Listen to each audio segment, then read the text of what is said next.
আফামনি আমি তাহলে গেলাম। আচ্ছা ঠিক আছে যা।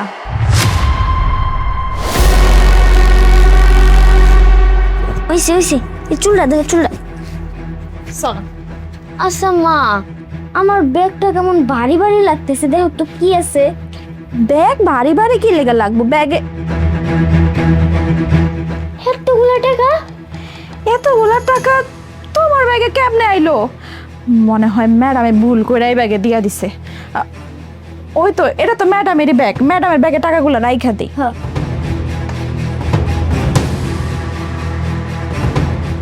আই খবরদার, কোথাও যাবি না, আমি বলছিলাম না? হ্যাঁ, তোমার এই 4 লাখ টাকা এই যে নদী আর নদীর মেয়ে চুরি করছে। তুমি বিশ্বাস করবে না ওরা কতটা খারাপ। ওই যে দেখো, ওর মেয়ের কাছে স্কুল ব্যাগ আছে, এই ব্যাগের মধ্যেই টাকা আছে, ওরাই চুরি করছে এই টাকা। কি আফামনি, আপনি এসব কি কইতেছেন? টাকা মানে কি, কিসের টাকা? আমরা তো কিছুই বুঝতে পারতাছি না। সেটাই তো মুনা, আমার মনে হয় তোমার কোথাও একটা ভুল হচ্ছে। এত বছর যাবত ও আমাদের বাসায় কাজ করে, কত বিশ্বাস করি আমরা ওকে, আর ও তো আমাদেরকে অনেক ভালোবাসে, শ্রদ্ধা করে। ও কেন আমার টাকা নিবে বলো? আমার মনে হয় কি মুনা, তোমার কোথাও একটা ভুল হচ্ছে। ও আমার টাকা নেয়নি। সাজিদ, তুমি কেন এত মানে অবুঝ? আমি বুঝতেছি না। হ্যাঁ, তুমি কি ভাবতেছো? এই যে নদী আর এই যে নদীর মেয়ে খুব সহজ সরল, এদের চেহারা যতটা সহজ সরল, এদের কর্মকাণ্ড তো সহজ সরল না। আমি তোমার ওয়াইফ, আমি বলতেছি তোমার ওই 4 লাখ টাকা ওরাই মিলে চুরি করছে। আর তুমি তুমি আমাকে বিশ্বাস না করে তুমি ওদের সাপোর্ট কেন নিচ্ছ? এটাই বুঝতেছি না। আফামনি, আপনি এসব কি কইতাছেন? আমি কতদিন ধরে আপনি এখানে কাম করি, আপনারা কি আমারে চিনেন না? আমি কি লেগে আপনাকে টাকা নিতে যাবো? বিশ্বাস করেন ভাইজান আফামনি, আমি আপনাকে কোনো টাকা লই নাই। এই তুই চুরি করবি না এটা বললেই হবে? হ্যাঁ, বা তুই বলবি এটা বিশ্বাস করে নিব? সাজিদ দেখো, আমি তোমাকে আবারও বলতেছি যে তোমার 4 লাখ টাকা এই যে নদী আর নদীর মেয়ে ওরাই চুরি করছে। আর এই কদিন পর্যন্ত ওরা না ফুসুর ফুসুর খুশুর খুশুর করে এটা নিশ্চয়ই এই প্ল্যানটা করছে। আর দেখো আজকে টাকাটা গায়েব। দেখো আমি তোমাকে বলতেছি, আমার কথাটা বিশ্বাস করো। টাকাটা না তুমি এই যে ওর মেয়ের স্কুল ব্যাগ আছে না, দেখো এই ব্যাগে যদি তুমি খুঁজো তাহলে টাকাটা পেয়ে যাবে। তুমি আমার কথাটা একবার বিশ্বাস করো। কি লাগে আফামনি, কি লাগে আমাকে ব্যাগ চেক করাইবো? আমরা গরিব বইলা কি আমাকে কোনো মান সম্মান নাই? কইতাছি তো যে আমরা কোনো টাকা পয়সা লই নাই। আচ্ছা, সামান্য একটা ব্যাগ চেক করার কথাই তো হচ্ছে, ব্যাগটা চেক করি তাহলেই তো হয়ে যায়। ঠিক আছে ভাইজান, আপনি যেহেতু কইতাছেন আমি ব্যাগ চেক করতে দিমু, তবে আফামনির ব্যাগও চেক করা লাগবো। কি রে, তোর কত বড় সাহস? আমার ব্যাগ কেন চেক করা হবে? হ্যাঁ, আমি নিজের টাকা নিজে চুরি করে নিজের ব্যাগে রাখবো? হ্যাঁ, আমি কি এতটাই বোকা? আর সাথে তুমি দেখতেছো, হ্যাঁ, কার সাপোর্ট তুমি টানলা? ও কিনা বলতে চাচ্ছে যে আমার ব্যাগ চেক করবে। হ্যাঁ, মানে আমার ব্যাগ চেক করা মানে কি? হ্যাঁ, আমি কি আমার টাকা নিজেরটা নিজে চুরি করবো? হ্যাঁ, আহা মুনা, তুমি এত রিয়াক্ট কেন করছো? তোমার ব্যাগে তো নিশ্চয়ই তুমি আমার টাকা রাখবে না, আমার টাকাটা তুমি নিবে না, এটাই স্বাভাবিক। অতএব সমস্যা কোথায়? আমি ব্যাগটা চেক করি তাহলে সব কিছু ক্লিয়ার হয়ে যাবে। হ্যাঁ তা ঠিক বলছো, আমার ব্যাগে তার টাকা নাই, সো চেক করো, সমস্যা নেই। কিন্তু টাকাটা কিন্তু ওর মেয়ের স্কুল ব্যাগেই পাওয়া। দেখো ব্যাগটা দাও।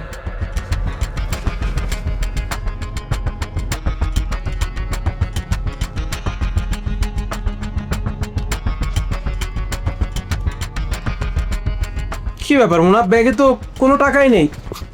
আচ্ছা কাজ করি, আমি তোমার ব্যাগটা চেক করছি।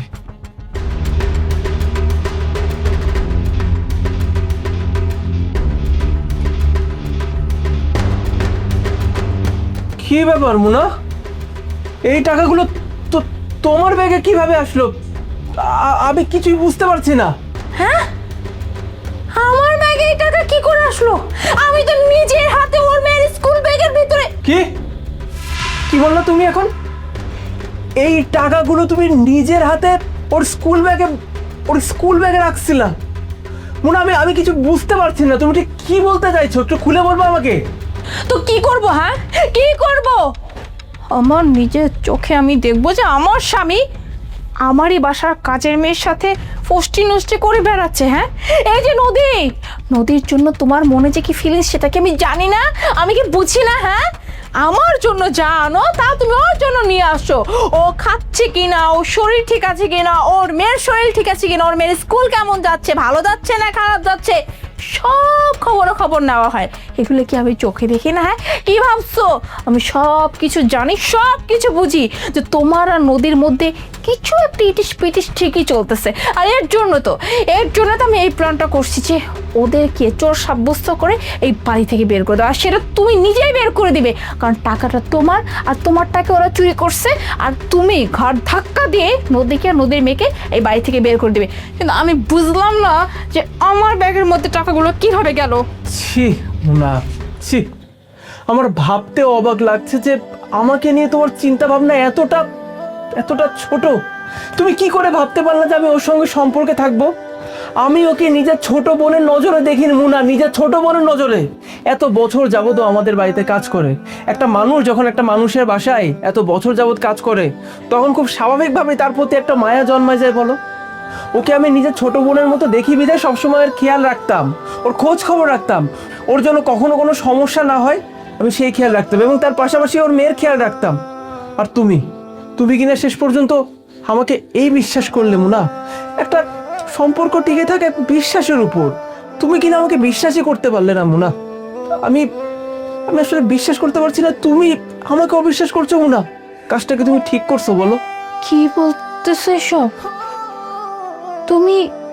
তুমি ওকে নিজের বোনের চোখে দেখো, আর এর জন্যই তুমি ওর এত খোঁজ খবর নাও, ওর মেয়ের এত খোঁজ খবর নাও যে ওরা ঠিক আছে কিনা, ওরা ভালো আছে কিনা, ওর মেয়ের স্কুলে সবকিছু ঠিক আছে কিনা। আর আমি এই ব্যাপারটাকে কত ছি, আমার তখন নিজের চিন্তার উপর নিজের ঘৃণা আসতেছে। আমি কি করে আমার হাজবেন্ডকে নিয়ে এত বাজে চিন্তা করলাম, সন্দেহ করলাম। ছি সাজিদ, আমি অনেক বড় অন্যায় করে ফেলছি। নিজের অজান্তে যে এত বড় অন্যায় করে ফেলছি আমি এটা বুঝতেও পারি নাই। আমি আরো তোমাদেরকে কতটা খারাপ ভাবছি। এর জন্য আজকে নদীর মেয়ের সাথে কত বড় একটা অপরাধ করছি। আমি ওর মেয়েকে আমি চোর বানাতে চাইছি। সাজিদ, আমি তোমাকে সন্দেহ করছি, আমি অনেক বড় ভুল করছি। আমি তোমার কাছে ক্ষমা চাচ্ছি, আমাকে তুমি প্লিজ মাফ করে দিও। আমি জানি আমি মাফ করার যোগ্য না, কিন্তু তবুও আসলে আমি তোমাকে অনেক ভালোবাসি। তো বুঝছো, আমি আসলে কি না কি ভেবে মাথায় উল্টাপাল্টা চিন্তা আসছে, তাই এসব ভেবে বসছি। প্লিজ তুমি আমাকে ক্ষমা করে দিও। আর নদী, তোর কাছে আমি ক্ষমা চাইতেছি। তুই আমাদের বাড়িতে কত বছর ধরে কাজ করতেছিস, তোর ভাইয়া তোকে ছোট বোনের মতো মনে করে, আর আমি তোকে নিয়ে ছি কি ভাবছি। আমাকে পারলে তুই মাফ করে দিস। আর তোর মেয়ের কাছে আমি ক্ষমা চাইতেছি, মা তুই পারলে আমাকে মাফ করে দিস। সাজিদ, আমি অনেক অন্যায় করে বলছি, আমাকে মাফ করে দাও। মুনা থাক, এভাবে বলো না। তুমি যখন তোমার ভুলটা বুঝতে পেরেছো, তখন তোমাকে আমার আর কিছুই বলার নেই। মানুষ ভুল করবে আর ভুল থেকে শিক্ষা নিবে, এটাই স্বাভাবিক। তবে একটা ছোট্ট অনুরোধ করি, কিন্তু এরপর থেকে শুধু অন্য কোনো মানুষের উপর সন্দেহ করো না।